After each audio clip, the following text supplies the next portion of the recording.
The Lord be with you. A reading from the Holy Gospel according to Luke. Now all the tax collectors and sinners were coming near to listen to him. And the Pharisees and the scribes were grumbling and saying, "This fellow welcomes sinners and eats with them." So he told them this parable. Which one of you, having 100 sheep and losing one of them, does not leave 99 in the wilderness and go after the one that is lost until he finds it? When he has found it, he lays it on his shoulders and rejoices.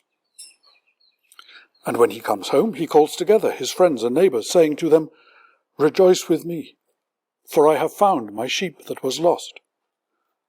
Just so I tell you, there will be more joy in heaven over one sinner who repents than over 99 righteous people who need no repentance.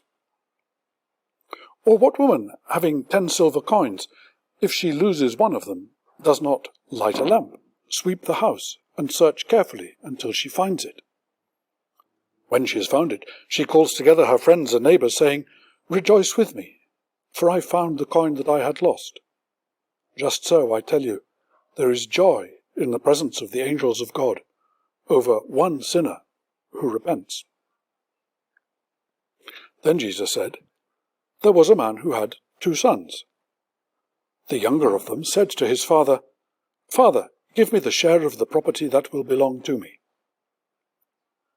So he divided his property between them. A few days later, the younger son gathered all he had and travelled to a distant country. And there he squandered his property in dissolute living. When he had spent everything, a severe famine took place throughout the country, and he began to be in need. So he went and hired himself out to one of the citizens of that country, who sent him to his fields to feed the pigs.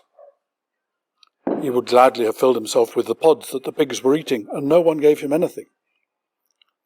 But when he came to himself, he said, 'How many of my father's hired hands have bread enough and to spare, but here I am dying of hunger.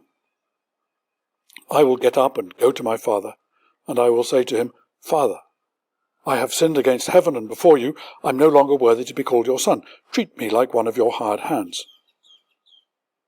So he set off and went to his father. But while he was still far off, his father saw him and was filled with compassion. He ran and put his arms around him and kissed him. Then the son said to him, 'Father, I have sinned against heaven and before you.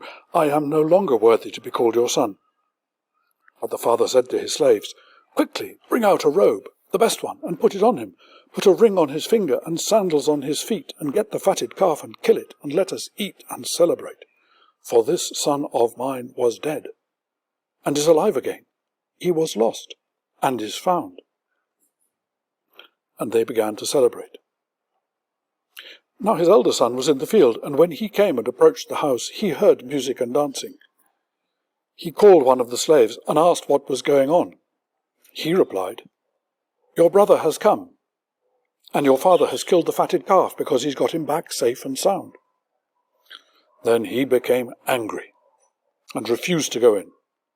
His father came out and began to plead with him, but he answered his father, 'Listen, for all these years I've been working like a slave for you, and I've never disobeyed your command. Yet you have never given me even a young goat, so that I might celebrate with my friends.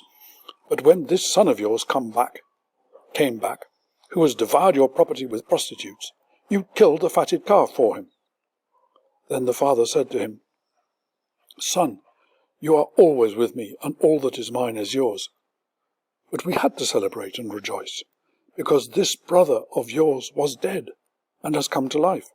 He was lost and has been found.' This is the gospel of the Lord.